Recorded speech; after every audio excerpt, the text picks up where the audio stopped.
Good news Bharat के YouTube channel में आप सभी दर्शकों का स्वागत है। मैं संजीव शर्मा और आइए देखते हैं गुड न्यूज़ भारत पर आजमगढ़ की कुछ खबरें फटाफट अंदाज में।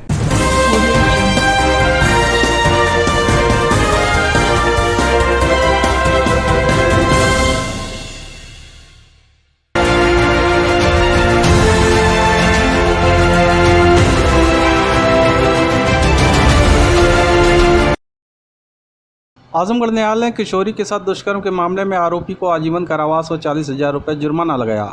बता दें कि महाराजगंज थाना क्षेत्र के देवारा जदीद गांव के अरविंद कुमार ने 3 अगस्त 2016 को पीड़िता का बेचने की नीयत से अपहरण कर लिया। पीड़िता की मां ने इस मामले में रिपोर्ट दर्ज कराया। पुलिस ने विवेचना के दौरान पीड़िता को बरामद किया और जाँच पूरी करने के बाद आरोपी के विरुद्ध चार्जशीट न्यायालय में प्रेषित किया। विशेष लोक अभियोजक अवधेश कुमार मिश्रा ने पीड़िता समेत कुल 8 गवाहों को न्यायालय में परिचित कराया। दोनों पक्षों की दलीलों को सुनने के बाद अदालत ने आरोपी अरविंद कुमार को आजीवन कारावास व 40,000 रुपये जुर्माने की सजा सुनाई। आजमगढ़ डीएम ने कलेक्ट्रेट सभागार में मतदेय स्थलों के संभाजन हेतु राजनीतिक दलों के साथ की बैठक दिए दिशा निर्देश। बता दें कि जिलाधिकारी राजेश कुमार की अध्यक्षता में कलेक्टर सभागार में मतदेय स्थलों के संभाजन हेतु राजनीतिक दलों के साथ बैठक की गई। बैठक में जिलाधिकारी ने बताया कि मतदेय स्थल संभाजन हेतु नई मतदेय स्थलों की सूची को रनिंग सीरियल नंबर दिया जाएगा। 1200 से अधिक मतदाता वाले मतदान स्थलों का संभाजन किया जाएगा। यदि मतदान केंद्र पर एक ही मतदेय स्थल है और मतदाता 1200 से अधिक हैं तो एक नया मतदेय स्थल बनाया जाएगा। यदि मतदान केंद्र पर एक से अधिक मतदेय स्थल हैं और किसी मतदेय स्थल पर 1200 से अधिक मतदाता हैं तो अन्य मतदेय स्थल में समायोजित किया जाएगा। अपरिहार्य स्थिति में नया मतदेय स्थल बनाया जाएगा। यदि किसी केंद्र पर अधिक मतदेय स्थल हैं तो कोविड-19 के दृष्टिगत भीड़ का आकलन कर यदि भवन की उपलब्धता हो तो कुछ मतदेय स्थल दूसरे भवन में स्थानांतरित किया जाएगा। किसी भी मतदेय स्थल की दूरी मतदान क्षेत्र से 2 किलोमीटर से अधिक नहीं होगी। जिलाधिकारी ने कहा कि यदि कोई मतदान स्थल विधानसभा निर्वाचन क्षेत्र के बाहर स्थापित हो तो उसे विधानसभा क्षेत्र के अंदर स्थापित की जाए। राजनीतिक दल के कार्यालय या लेबर यूनियन कार्यालय से 200 मीटर की परिधि में मतदेय स्थल स्थापित नहीं किया जाएगा। AMF की उपलब्धता सुनिश्चित किया जाएगा। उन्होंने बताया कि जनपद में मतदेय स्थलों के संभाजन हेतु जनपद स्तर से अधिकारियों को नामित कर प्रत्येक मतदेय स्थल मतदान केंद्र का भौतिक सत्यापन कराया गया है। इसी के साथ ही जिलाधिकारी द्वारा राजनीतिक दलों के प्रतिनिधियों के साथ मतदेय स्थल संभाजन पर विशेष चर्चा की गई। आजमगढ़ NIC में वृद्धावस्था पेंशन के 10 लाभार्थियों को डीएम ने वितरित किया स्वीकृति पत्र। बता दें कि NIC सभागार में जिलाधिकारी राजेश कुमार ने वृद्धा पेंशन योजना के तहत पात्र लाभार्थियों के स्वीकृति पत्र वितरित किया।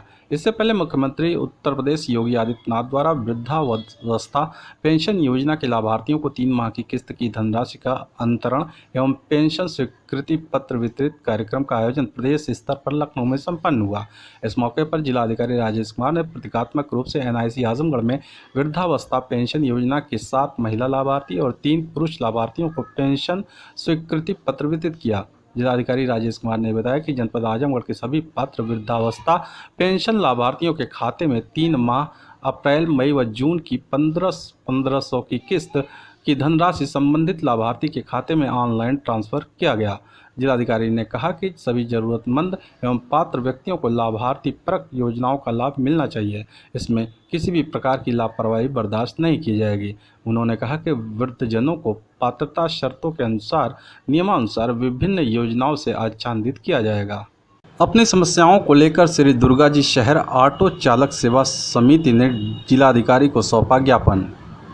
जिलाधिकारी कार्यालय पहुंचे समिति के महामंत्री घनश्याम पाठक ने बताया कि शहर में चलने वाले ऑटो और ई-रिक्शा का समुचित संचालन न होने से चालकों में रोष व्याप्त है। शहर के बाहर से आने वाले ऑटो ई-रिक्शा के शहर में प्रवेश किए जाने के कारण शहर में जगह जगह जाम लग जा रहा है, जबकि शहर और शहर के बाहर चलने वाले ऑटो ई-रिक्शा का अलग अलग परमिट होता है। शहर के परमिटधारी ऑटो ई-रिक्शा चालकों को भारी आर्थिक नुकसान के साथ साथ शहर में जाम के झाम से जूझना पड़ रहा है। अगर बाहर से आने वाले इन ऑटो ई-रिक्शा को शहर के बाहर जगह जगह बने स्टैंड पर रोक दिया जाए तो शहर में ऑटो ई-रिक्शा की संख्या भी कम हो जाएगी। उन्होंने कहा कि शहर में चलने वाले ई-रिक्शा चालकों व ऑटो चालकों को नरौली से होकर जाने के बाद हर्रा की चुंगी पर रोक दिया जाता है, जबकि शहर क्षेत्र बलरामपुर चौराहे तक आता है। ऐसा ही जुनैनगंज चौराहे पर भी किया जाता है, लिहाजा उन्हें न रोका जाए। हम लोग यहाँ आज जिलाधिकारी महोदय के यहाँ ज्ञापन देने आए थे और ज्ञापन में ये दिया गया है कि जो हम लोग का ऑटो नरौली से चल करके ये जाता है तो हमको बलरामपुर नहीं जाने दिया जाता है। हर्रा चुनी आई के स्टैंड पास ही रोक दिया जाता है, जबकि हम लोग का शहर का मतलब ये ऑटो है उसका परमिट है, तो हम लोग को बलरामपुर तक जाने दिया जाए और बलरामपुर चौराहे से आतिपुर चौराहे से सवारियों को लेकर के नरौली तक फिर वापस जाने दिया जाए। इसी तरह जो है जुनैनगंज का भी है, तो इसको जो है हम लोगों को रोकाना जाए, हम लोगों को जो है उसको खोल दिया जाए ताकि हम लोग आ जाएं। 10 सूत्री मांग को लेकर अखिल भारतीय प्रगतिशील छात्र मंच ने राष्ट्रपति के नाम डीएम को सौंपा ज्ञापन। जिलाधिकारी कार्यालय पहुंचे अखिल भारतीय प्रगतिशील छात्र मंच के पदाधिकारियों ने बताया कि सरकार ने कई क्षेत्रों में निजीकरण किया, जिसके चलते काफ़ी लोगों को दिक्कतों का सामना करना पड़ रहा है। छात्र मंच ने कोरोना काल में लोगों के बीच जाकर सर्वे किया तो पता चला कि ज़्यादातर अपने बीच के लोगों की जो मौतें हुई हैं, ऑक्सीजन की कमी, न्यूनतम स्वास्थ्य सेवाओं के अभाव के चलते हुआ है। इसी तरह से शिक्षा, रोजगार के क्षेत्र में भी गिरावट आई है। इसलिए सरकार से हम लोग मांग करते हैं कि स्वास्थ्य, शिक्षा का निजीकरण बंद किया जाए, सबका राष्ट्रीयकरण किया जाए। आजमगढ़ जिले में चौरसिया महासभा ने जाति आधारित जनगणना कराने की मांग को लेकर पीएम के नाम सौंपा ज्ञापन। जिलाधिकारी कार्यालय पहुंचे चौरसिया महासभा के पदाधिकारियों ने बताया कि मानसून सत्र में सरकार ने बताया कि 2021 में जनगणना जाति आधारित नहीं होगा। इस फैसले से पिछड़ा वर्ग के लोगों में काफ़ी रोष व्याप्त है। चौरसिया महासभा के लोग काफ़ी गरीब तबके के हैं। जातिगत जनगणना नहीं होने से उनकी हिस्सेदारी तय नहीं हो पाएगी। इसलिए चौरसिया महासभा ने प्रधानमंत्री के नाम संबोधित ज्ञापन सौंप यह मांग किया है कि देश में जातिगत जनगणना अवश्य कराया जाए। 10 सूत्री मांग को लेकर जल निगम कर्मचारियों ने कुंवर सिंह उद्यान स्थित कार्यालय पर दिया धरना, सौंपा ज्ञापन। बता दें कि शहर के कुंवर सिंह उद्यान में स्थित जल निगम कार्यालय पर उत्तर प्रदेश जल निगम जल संस्थान मजदूर यूनियन के बैनर तले कर्मचारियों ने 10 सूत्री मांग को लेकर धरना प्रदर्शन किया और मुख्यमंत्री के नाम संबोधित ज्ञापन डीएम को सौंपा। जल निगम जल संस्थान मजदूर यूनियन के पदाधिकारी ने बताया कि सीएम के नाम संबोधित ज्ञापन के माध्यम से मांग किया गया है कि अप्रैल 2021 से अब तक का बकाया लगभग 4 माह का वेतन एवं पेंशन का तत्काल भुगतान कराया जाए। वर्ष 2016 से बकाया सभी देय तत्काल भुगतान किया जाए। भुखमरी के कगार पर पहुंच चुके मृतक आश्रितों के परिवार के सदस्य की वर्ष 2018 से अवैधानिक रूप से अवरुद्ध अनुकंपा नियुक्ति की जाए। जल निगम के आईएएस अधिकारियों का दखल खत्म किया जाए, क्योंकि यह अधिकारी जल निगम कर्मचारियों के साथ साजिश रच रहे हैं। कर्मचारियों को नगर निकाय में समायोजित करने की बात की जा रही है, जबकि जल निगम में ही कर्मचारी बहुत कम हैं। चेतावनी दिया कि अगर उनकी मांगें पूरी नहीं की गई तो वह बड़ा आंदोलन करने को बाध्य होंगे। खबरों में हो चला है एक छोटा सा ब्रेक, आप देखते रहिए गुड न्यूज़ भारत।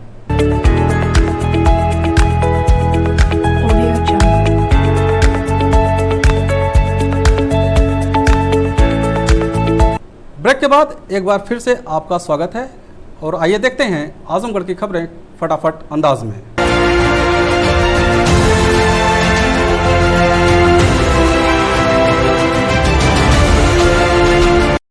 तरफकाजी गांव में न्याय पंचायत स्तरीय किसान गोष्ठी का किया गया आयोजन। आज गुरुवार को promotion of agriculture mechanisation for in situ management of crop residue योजना के अंतर्गत तरफकाजी गांव में न्याय पंचायत स्तरीय किसान गोष्ठी का आयोजन किया गया। गोष्ठी में गोदाम प्रभारी व प्राविधिक सहायक सौरभ मौर्य ने किसानों को फसल अवशेष को न जलाने तथा पराली के निस्तारण के बारे में आवश्यक जानकारी प्रदान की गई। इस अवसर पर नए संयंत्रों तथा नई कृषि तकनीक व उनकी सब्सिडी के संबंध में उपस्थित ग्रामीणों को अवगत कराया गया। जिन किसानों के खाते में किसान सम्मान निधि की रकम नहीं आ रही है, उन किसानों की समस्याओं को ध्यानपूर्वक सुना गया तथा कुछ लोगों की समस्याओं को वहीं दूर भी किया गया।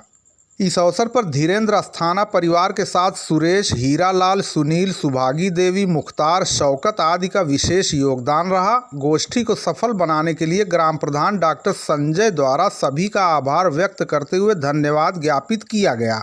लालगंज तहसील क्षेत्र के बैरीडी गांव निवासी प्रसिद्ध शायर मैकश आजमी ने देवगांव में पत्रकार अनिल सिंह को अपना काव्य संग्रह भेंट करते हुए कहा, साहित्य हमारी धरोहर है। उन्होंने बताया कि इससे पूर्व भी उनका एक उर्दू में काव्य संग्रह उफ नाम से प्रकाशित हो चुका है, जिसे हाथों हाथ लिया गया। उन्होंने बताया कि इसकी प्रसिद्धि से प्रसन्न होकर उन्होंने हिंदी में भी काव्य संग्रह लिखने का मन बनाया। उन्होंने कहा, हमारे राष्ट्र में साहित्य और साहित्यकारों की काफ़ी कद्र रही है और हम इससे जुदा होंगे तो काफ़ी कुछ खो देंगे। उन्होंने कहा, साहित्य से जुड़े क्योंकि साहित्य में हमारा अतीत भी है और वर्तमान भी है।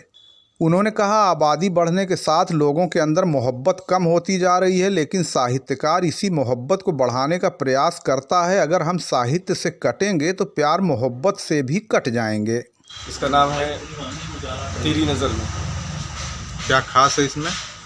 ये गज़ल, गीत, नज़्म काव्य संग्रह है और ये दिल्ली अलदा पब्लिकेशन छपी है और मैं 20 सालों से कविता के क्षेत्र में मुशायरे कवि सम्मेलन के मंच पे हूँ। इससे पहले मेरी किताब आई थी उफ के नाम से, फरवरी में, उर्दू स्टेट में, और ये हिंदी में मेरी किताब है। तो आपको इसका शौक़ कब से पैदा हुआ, शायरी का, काव्य पाठ का? ये शायरी का शौक़ मेरा बचपन से है जी। और मैं तब से लिखता पढ़ता हूँ और देश विदेश के मंचों पे। जैसे उर्दू में आप लिखते रहे हैं तो हिंदी में कविता पाठ करने का शौक़ कब से हुआ? हिंदी में बहुत फ़र्क नहीं है, केवल स्क्रिप्ट का ज़्यादा फ़र्क है थोड़ा सा। जी। क्योंकि उर्दू हमारे घर की ज़ुबान है और हिंदी जो है वो मुल्क की ज़ुबान है, देश की भाषा है, लोगों की भाषा है, तो कोई परेशानी नहीं। माने कोई परेशानी नहीं हुई दोनों में, चाहे उर्दू लिखें या हिंदी लिखें? नहीं, उसमें ऐसी कोई परेशानी नहीं, बहुत फ़र्क भी नहीं है, लैंग्वेज का तो बहुत फ़र्क नहीं, भाषा में तो कुछ न कुछ फ़र्क है ही। कुछ न बहुत थोड़ा फ़र्क है। जी। तो आप सादी ज़बान की शायरी में मशहूर हैं, तो क्यों सादी ज़बान में ही क्यों नहीं उसको क्लिष्ट भाषा में या कठिन भाषा में क्यों नहीं करते? कठिन भाषा में लिखना बहुत आसान है जी। और सादी सीधी ज़बान में सरल भाषा में लिखना वो कठिन है। जी, सबको जानकारी नहीं, होने वो के कठिन लिए। काम, अगर आप बहुत क्लिष्ट भाषा में लिखते हैं, बहुत कठिन भाषा इस्तेमाल करते हैं तो वो बहुत आसान है। जी। लेकिन बहुत ही साधारण सी और सलीस ज़बान में लिखना ये बड़ा कठिन काम है जी। और ये काम बहुत आसानी से नहीं हो पाता है।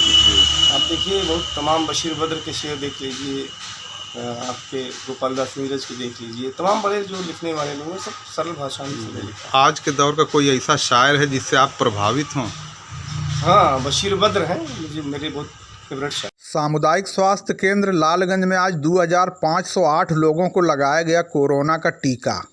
कोविड-19 से रोकथाम के लिए लालगंज सामुदायिक स्वास्थ्य केंद्र पर निरंतर कोविड-19 वैक्सीनेशन किया जा रहा है। इसी क्रम में आज गुरुवार को CHC in charge doctor Manoj Kumar ने बताया कि 2508 लोगों को कोरोना का टीका लगाया गया। उन्होंने बताया कि आज गुरुवार को कुल 100 लोगों की जांच भी की गई, जिसमें 50 लोगों की रैंडम एंटीजन सैंपलिंग की गई, जिसमें सभी की रिपोर्ट नेगेटिव प्राप्त हुई, जबकि 50 लोगों का टेस्ट RT-PCR द्वारा किया गया, जिनकी रिपोर्ट 1-2 दिन में प्राप्त होगी। सामुदायिक स्वास्थ्य केंद्र लालगंज के इंचार्ज डॉक्टर मनोज कुमार ने बताया कि सामुदायिक स्वास्थ्य केंद्र के चिकित्सकों द्वारा निरंतर अधिक से अधिक लोगों का टीकाकरण किया जा रहा है ताकि तीसरी लहर आने से रोका जा सके। उन्होंने बताया कि अधिक से अधिक लोग टीकाकरण कराकर इसमें अपना सहयोग प्रदान करें ताकि इस वैश्विक महामारी पर अतिशीघ्र काबू पाया जा सके। इसी क्रम में आज बृहस्पतिवार को मोहम्मदपुर ब्लॉक के रानीपुर रजमो प्राथमिक विद्यालय पर PHC मोहम्मदपुर की 5 सदस्यीय डॉक्टरों की टीम ने सुबह 10 बजे से क्षेत्र में आए हुए सैकड़ों की संख्या में महिलाओं और पुरुषों को कोविशील्ड का इंजेक्शन लगाया। टीम में प्रियंका, गौरव कुमार, अनीता, रेखा, सरोज, इंद्रकला, सरिता सिंह आदि शामिल रहीं।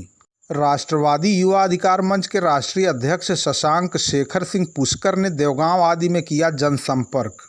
राष्ट्रवादी युवा अधिकार मंच ने संगठनात्मक ढांचे को चुस्त दुरुस्त करने की कवायद तेज कर दी है। राष्ट्रीय अध्यक्ष शशांक शेखर सिंह पुष्कर ने गुरुवार को कई स्थानों पर जनसंपर्क किया। इस दौरान कार्यकर्ताओं ने राष्ट्रीय अध्यक्ष का जोरदार स्वागत किया। उनका लालगंज विधानसभा क्षेत्र के देवगांव और फैज नगर में डॉक्टर फिरोज अहमद, मेहनगर विधानसभा के बिंद्रा बाजार में सचिन सिंह, मोहम्मदपुर में आलोक सिंह ने जोरदार स्वागत किया। इस अवसर पर राष्ट्रवादी युवा अधिकार मंच के राष्ट्रीय अध्यक्ष ने कार्यकर्ताओं के जोश तथा ऊर्जा से उत्साहित होकर नौजवानों की भूमिका और भागीदारी को सुनिश्चित करने का संकल्प लेते हुए कहा, जाति के नाम पर वोट बैंक की राजनीति करने वाले राजनीतिक दलों के तिलिस्म को तोड़ा जाएगा। उन्होंने कहा, देश और प्रदेश की राजनीति में नौजवानों की भूमिका रही है, फिर भी राजनीतिक दल नौजवानों को सिर्फ वोट बैंक और प्रचार तंत्र के रूप में सीमित रखना चाहते हैं, लेकिन नौजवान अपनी भागीदारी एवं भूमिका को लेकर सजग है, जिसका परिणाम पंचायत चुनाव में देखा जा चुका है और आगामी विधानसभा चुनाव में बगैर राष्ट्रवादी युवा अधिकार मंच के सहयोग के उत्तर प्रदेश में कोई भी सरकार नहीं बनेगी। उन्होंने कहा, कॉमन मिनिमम प्रोग्राम के तहत संगठन के एजेंडे को शामिल करने और नौजवानों की भूमिका तथा भागीदारी सुनिश्चित करते हुए रोजगार जैसी प्रमुख मुद्दों को हल करने के लिए जो भी राजनीतिक दल आगे आएगा, संगठन कदम से कदम मिलाकर उनका सहयोग करने का कार्य करेगा। उन्होंने कहा, लेकिन वक्त रहते यदि राजनीतिक दलों ने नौजवानों के प्रति चेतना नहीं दिखाई तो ऐसे दलों का राष्ट्रवादी युवा अधिकार मंच हमेशा विरोध दर्ज कराएगा।